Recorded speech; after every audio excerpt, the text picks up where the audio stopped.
Hey guys, welcome back to more homeowner association stories. In this video, my HOA sent tow trucks to remove my own cars from my private property for made-up illegal reasons. Let's dive right into the video to find out what happened. And the HOA title story starts like this. So I am part of an HOA. I have been in my neighborhood for close to 5 years at this point and never had any issues with the HOA board.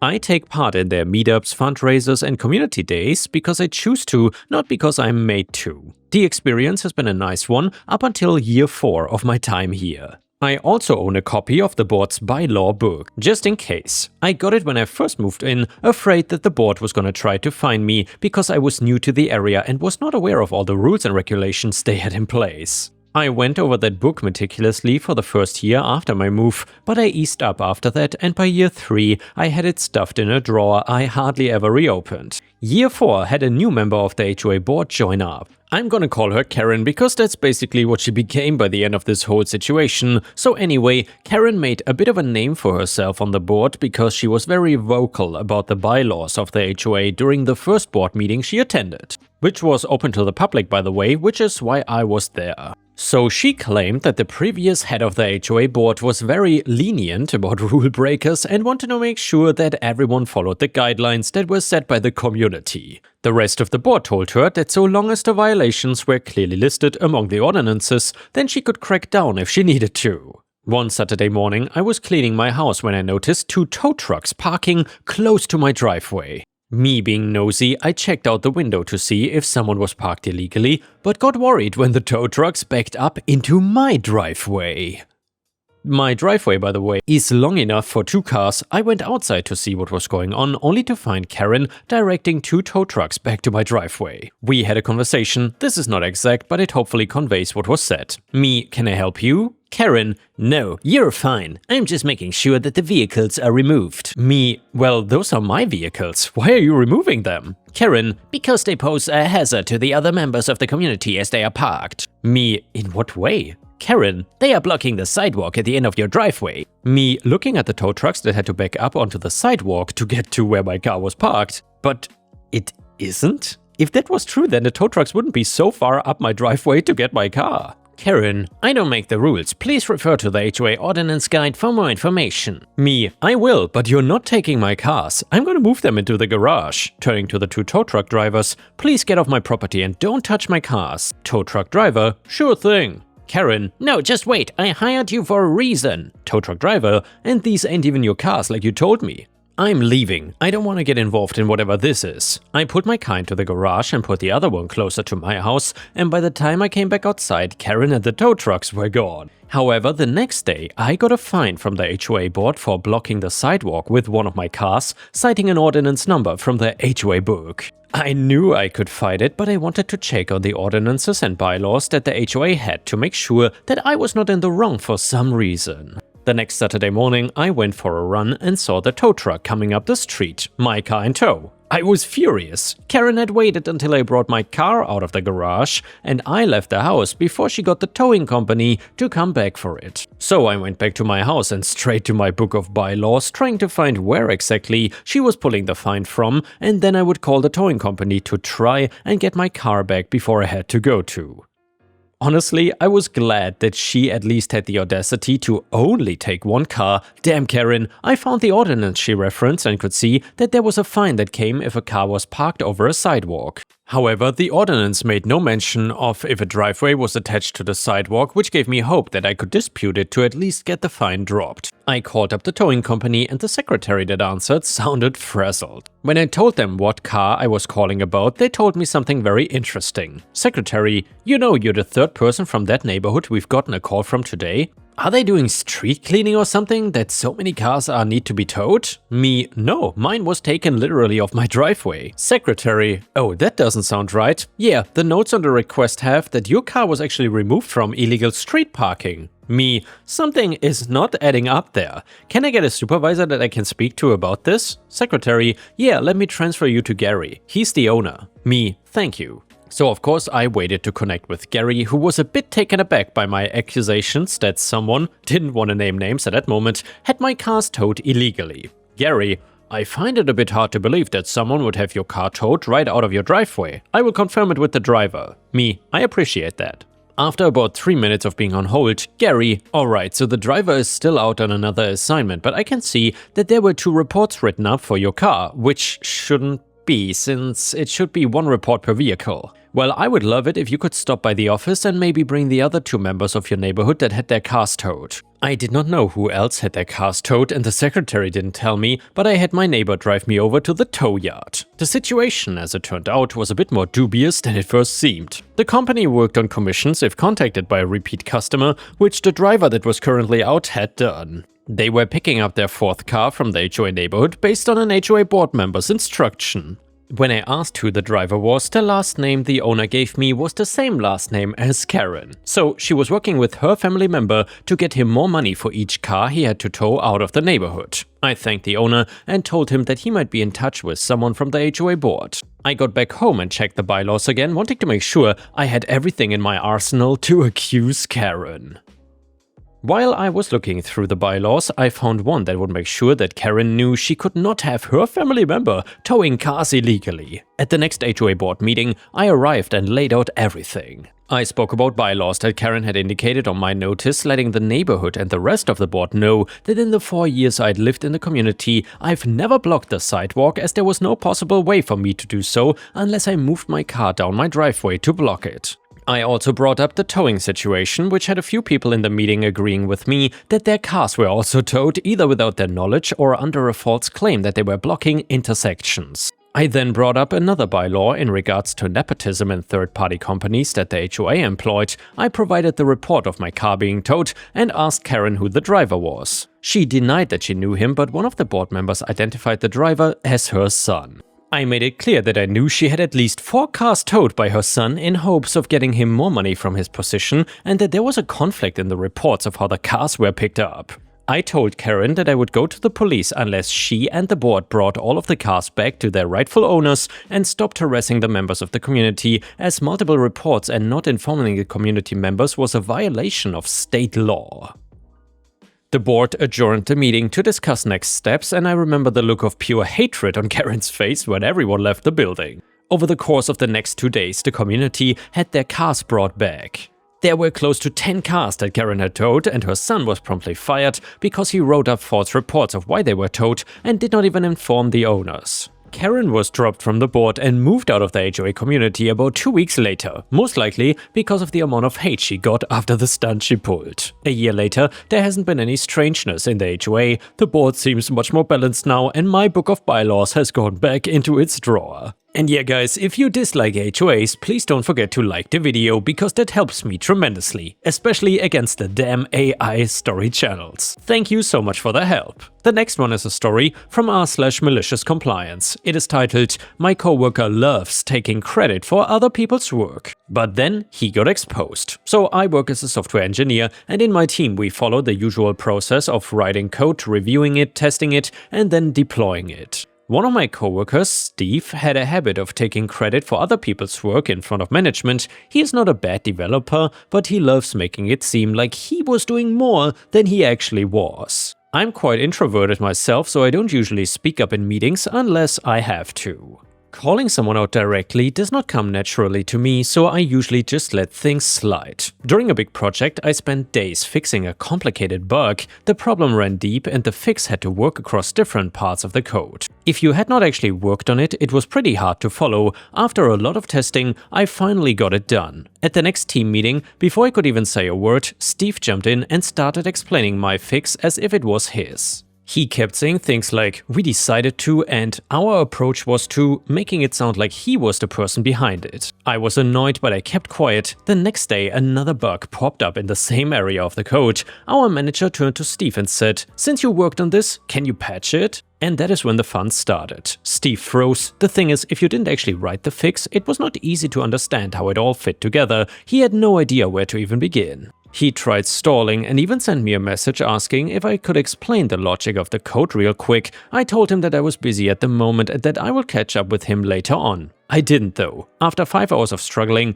he finally admitted in the team chat and wrote something like, "Actually, I didn't write this part. Maybe OP can take a look." I replied, "Of course, I will check it." 10 minutes later, I had it fixed, our manager came over and congratulated me.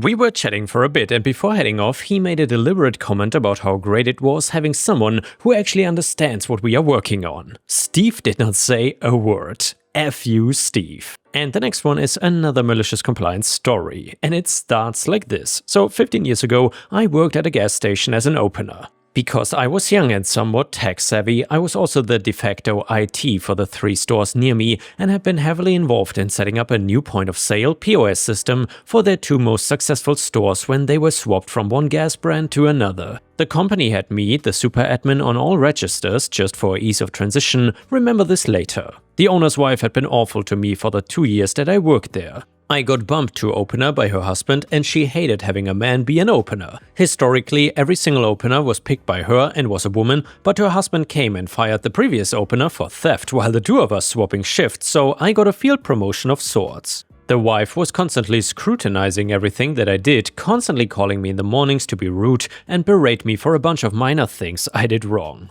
You used wet wipes on the area around the drinking machine. I want you to use paper towels and spray. We were out of paper towels and the spray we had smelled like a hospital anyway. I came in your store last night and there were 3 rows of Snapple Apple. You could probably increase sales by putting 1 or 2 of those rows to a different product. Well, even though the Snapple fridge was 100% handled by the vendor and we had signed a contract that we wouldn't change the layout of the product, etc, etc. So long story short, she was awful to me because I was a dude. I had set up their POS systems because I was somewhat tech savvy. I was made super admin on the new registers they had. I was desperately looking for work, and when I found a temp IT job which led to my current career in IT.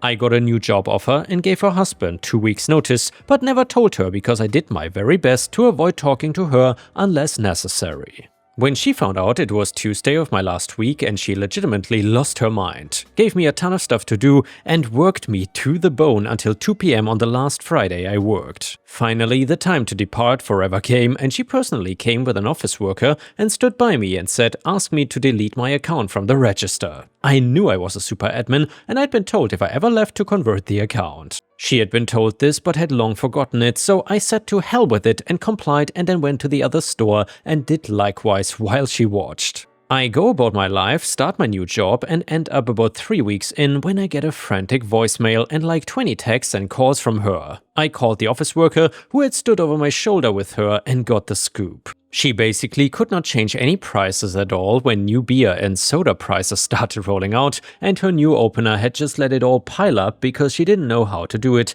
and they were going to have someone come train her. They had a bunch of items, 5 or 10% below the price they were supposed to be at, margins on cases of beer are low and this was nuking their profits. Once I thought it over, I texted her and said, you asked me to do this, it's on video and we have 3 witnesses. The person she had me training, the person I swapped with and the office worker who had quit in the 2 weeks since. Click.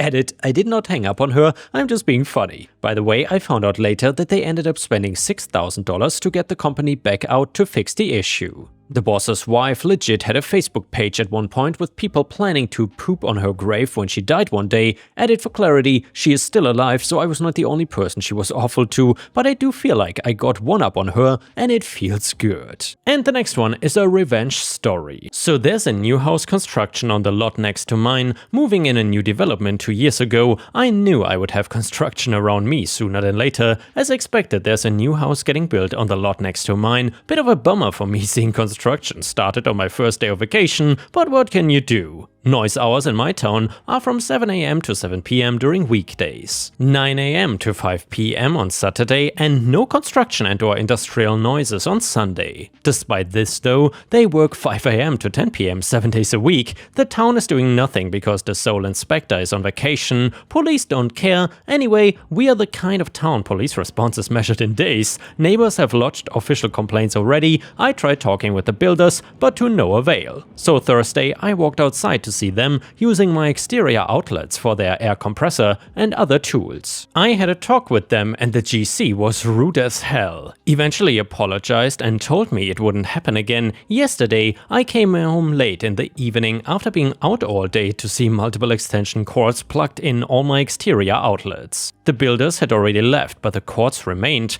I turned off the breakers. I should have thought about it sooner, to be honest. and then took the extension cords at my parents' place, 5 very nice 100-foot exterior grade 12-gauge cords. Dad kept 2, my brother took 2 home today, and the last one I'm giving it to friends who could use a better one. This morning at 6 AM, the builders came knocking for their cords. I don't know, bro, I haven't seen them. Anyway, you're not supposed to use my power, didn't the GC tell you? Cue whining and complaining, front door neighbor came in clutch and started berating them for bothering me and leaving their tools outside. Are they stupid or what? Don't they know that we have copper thieves around here? So they waited until 9 AM until the town's only hardware store opens and bought new extension cords. For what? I don't know, because my breakers are still turned off and will remain so as long as construction is ongoing. They came back with new cords but no power from my house, so they left, having nothing to do. Today I spend my time installing my new security cameras around the house just in case. Anyway, been meaning to do it, we do have serious theft issues around here.